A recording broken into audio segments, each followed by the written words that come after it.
जब तक बेटी हमारे घर है उनकी हर इच्छा ज़रूर पूरी करें।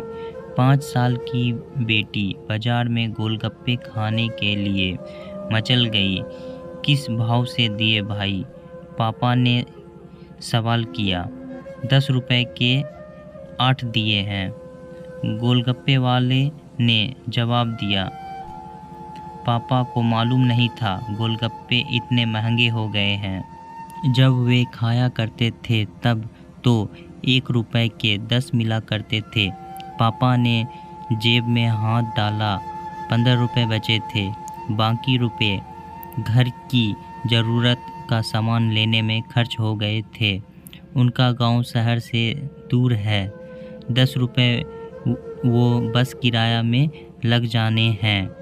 नहीं भाई, 5 रुपए में 10 दो तो ठीक है, वरना नहीं लेने। यह सुनकर बेटी ने मुंह फुला लिया। अरे अब चलो भी नहीं लेने इतने महंगे। पापा के माथे पर लकीरें उभर आई। अरे खा लेने दो ना साहब, अभी आपके घर में हैं तो आपसे लड़ भी सकती है।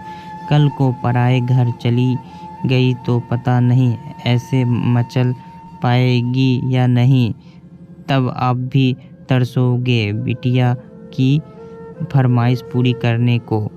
गोलगप्पे वाले के शब्द थे तो चुभने वाले, पर उन्होंने सुनकर पापा को अपनी बड़ी बेटी की याद आ गई, जिसकी शादी उसने 3 साल पहले एक खाते पीते पढ़े लिखे परिवार में की थी।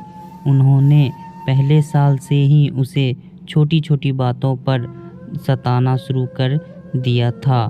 2 साल बाद वह मुट्ठी भर भर के रुपये उसके मुंह में ठूसता रहा, पर उसका पेट बढ़ता ही चला गया और अंत में एक दिन सीढ़ियां से गिरकर बेटी की मौत की खबर ही मायके पहुंची। आज वह छटपटाता है कि उसकी वह बेटी फिर से उसके पास लौट आए और वह चुन चुन कर उसकी सारी अधूरी इच्छाएं पूरी कर दे।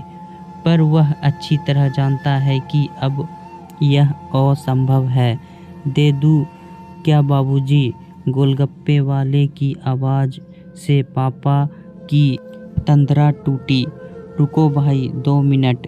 पापा पास ही पंसारी की दुकान थी, उस पर गए जहां से ज़रूरत का सामान खरीदा था। खरीदी गई 5 किलो चीनी में से 1 किलो चीनी वापस की तो 40 रुपए जेब में बढ़ गए। फिर ठेले पर आकर पापा ने डबडबाई आंखें पोंछते हुए कहा, अब खिला दे भाई।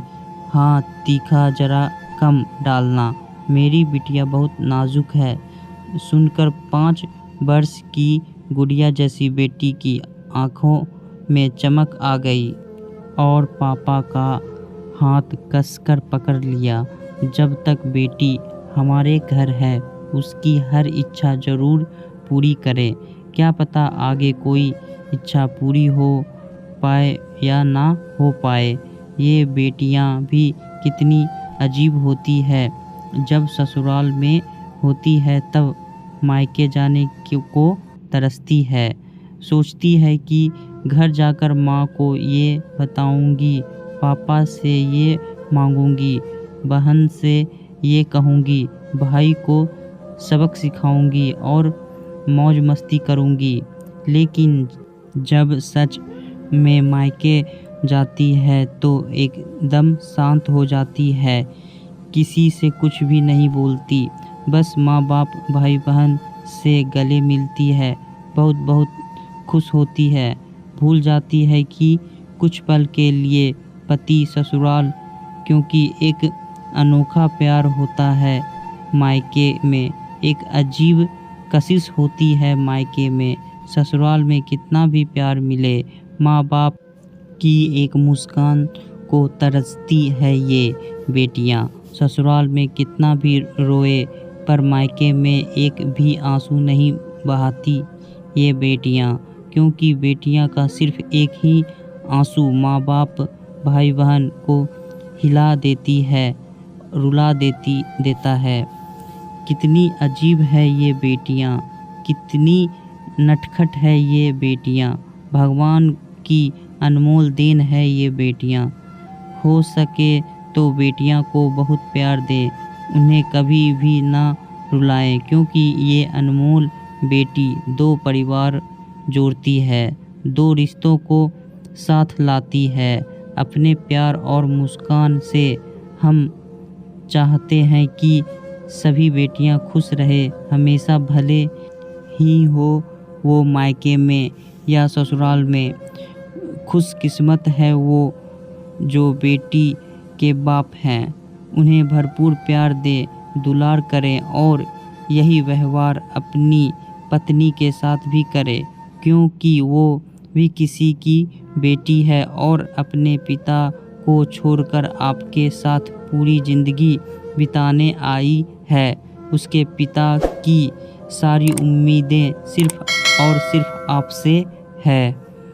दोस्तों, कहानी अच्छा लगे तो चैनल को सब्सक्राइब और लाइक करना ना भूलें।